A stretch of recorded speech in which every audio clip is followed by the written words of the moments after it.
Hey there, YouTubers. Dave Noble here. So, in a moment, we are going to watch Godzilla, King of the Monsters on 4K. It's my first time seeing it, so I'm pretty excited. I'm going to give you my thoughts on the movie as far as owning it in 4K Blu-ray or on digital. And we'll stop at various points through the movie. I'll give you my thoughts on what happened, how good the quality of the picture is. Probably not going to talk too much about the plot overall or the actual dialogue, but I might throw in some comments if the movie's bad. We'll definitely hear from you about that. So let's get started with the movie.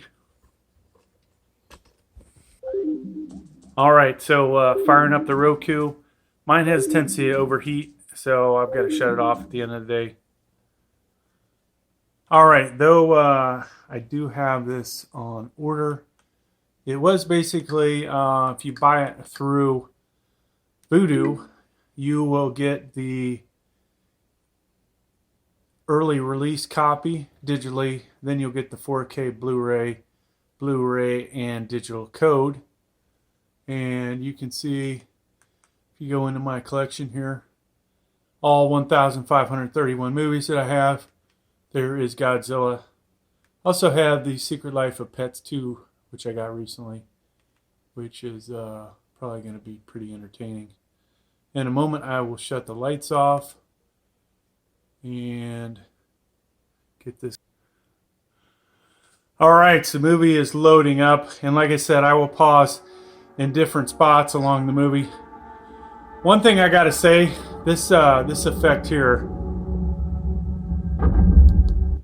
the way that started up, I may just have to recreate that using my Autodesk 3ds animation and HitFilm Pro, because that was pretty cool.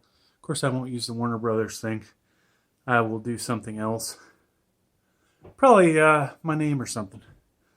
So, all right.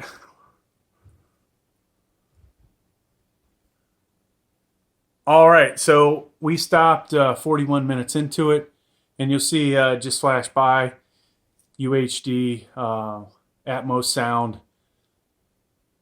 So this is movie so far is pretty dark in a lot of the action scenes, and I don't know if that's like, you know, a guitar player using a lot of distortion to hide bad guitar playing, but that kind of, you know, kind of bothered me a little bit that it's not a little crisper, I should say, and it's so dark.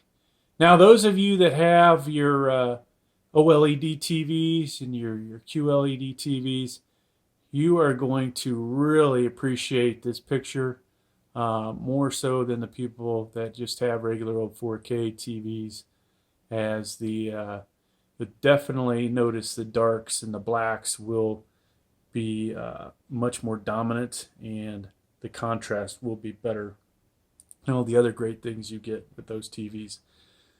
So far, though, this is looking like one of those must-have movies of 2019. All right, so not that this is a good action scene, but good scene looking at a human here. Really nice, crisp picture. And undoubtedly, in a lot of the scenes, you can tell that they spared no expense on their camera equipment and the quality of the shots that they set up. All right, so what would be a Godzilla review without actually showing Godzilla? So here he is, another very dark scene. I can't tell you that I really love the look of Godzilla in this movie or the last movie, but it is Godzilla. He's got the same powers, same destruction, and you know, if you go beyond his neck and his face, the rest of him is pretty darn impressive looking. All right, we're about 3/4 of the way through the movie. Very big battle between Godzilla and the three-headed monster here. Lots of explosions in this movie. Just absolutely incredible picture. I have enjoyed it as much as any of the Avenger movies. that I've seen recently. I gotta say, you gotta own this one. Let's continue on though and see if my opinion changes. Alright, so this movie is pretty much over. Spectacular ending of this movie, Godzilla. Oh, amazing. And picture is just been stunning the whole time. No areas that I really saw for improvement or that I would change. And honestly, I finally feel like they've gotten a Godzilla movie right over the last, how many versions have they done? But picture quality, stellar. Definitely need to get this on 4K. I did check a couple places. Went back and looked at the Blu-ray. It just doesn't look the same compared to the 4K. So definitely get this in 4K if you can get it. All right. Thanks for checking out the video. Please like, please subscribe.